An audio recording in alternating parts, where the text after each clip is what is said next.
السلام عليكم ورحمة الله وبركاته. سو دواada dhamaan saaxiibayaal. Magacaygu waa Cabdikariin Maxamed, channelka daawanaysid ama page-ka daawanaysid waa Dr. CK. Muuqaalkan waxaan rabaa inaan ku sharxo dhiig-yarida, waxyaabaha keeno, astaamaha lagu garto iyo sida lagu daweeyo. Haddii aad jeceshahay inaad wax badan ka ogaatid dhiig-yarida, dhammayso muuqaalkan.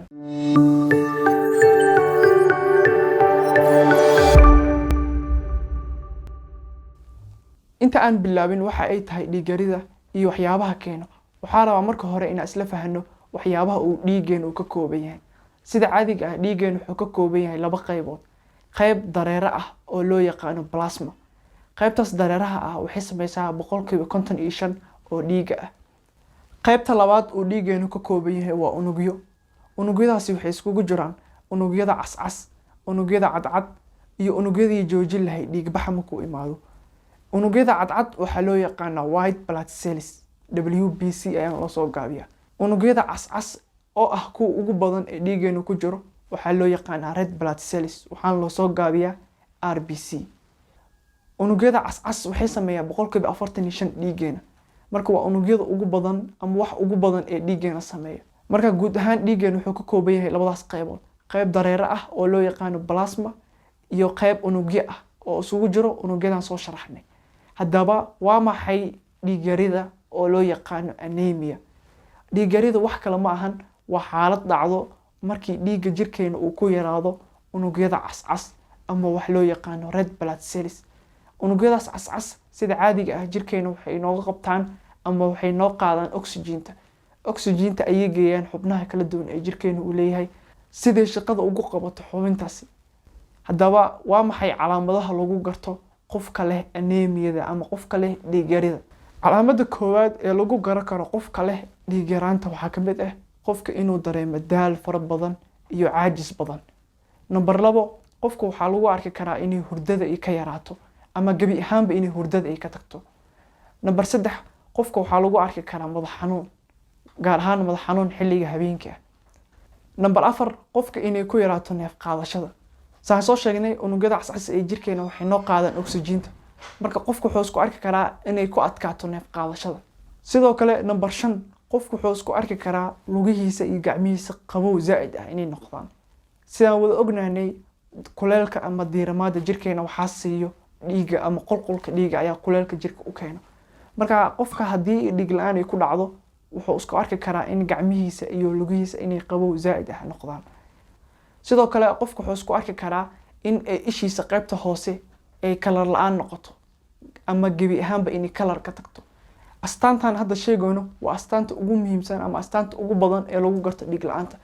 Qofka ishiisa markuu muraayada ku fiiriyo ama qaybta hoose ee ishiisa wuxuu ku arki karaa dhiig la'aan ama kalarka dhiigga inuu ka tago.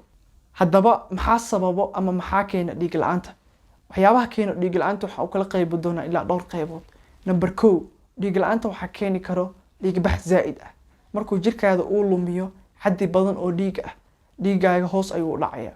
Marka dhiig-baxaas wuxuu noqon karaa qofka inuu dhaawac soo gaaro ama xilliga caadada ee dumarka ah inuu dhiig badan uu ka baxo.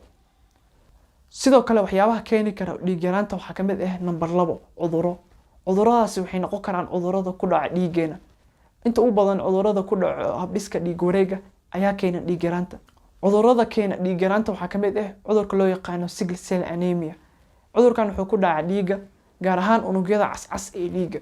Marka wuxuu sababayaa in ay jajabaan ama gabi ahaanba in la waayo unugyada cascas. Sidoo kale waxaa ka mid ah cudurrada loo yaqaan chronic diseases oo ah cudurrada raaga sida cudurka sonkorowga, cudurka kansarka ah iyo wixii la mid ah. Sidoo kale waxyaabaha sababi karo dhiig-yaraanta waxaa ka mid ah in ay yaraato heerka maadada iron-ta ee ku jirta dhiigga. Heerka maadada iron-ta markay dhiigga ka yaraato waxaa ku dhaca qofka cudur ama nooc ka mid ah dhiig-yaraanta. Noocaas dhiig-yaraanta waxaa loo yaqaanaa iron deficiency anemia. Sidoo kale waxyaabaha keeni kara dhiig-yaraanta waxaa ka mid ah cunto xumida iyo biyo la'aanta. Jirkaaga hadduu heli waayo cunto dheellitiran oo kugu filan iyo biyo, waxaa kugu dhici karo dhiig la'aan sababtoo ah biyaha waxay ka mid tahay waxyaabaha kordhiyo ama waxyaabaha kobciya dhiigga jirkeena. Haddaba su'aasha qof walba isweydiinaya ayaa ah sidee lagu daweyn karaa dhiig la'aanta ama sidee uga hortagi karaa gabi ahaanba dhiig la'aanta? Dhiig la'aanta ama anemiyada waxaa lagu daweyn karaa qaabab kala duwan. Marka hore waa in la daweeyo sababta keentay ama waxa sababay anemiyada. Tusaale hadduu keenay cudur, waa in cudurkii la daweeyaa oo meesha laga saaraa. Sidoo kale haddii ay keentay dhiig bax, waa in dhiig joojin la sameeyaa ama aad isticmaashid waxyaabaha kobciyo ama sare u qaado dhiigaaga.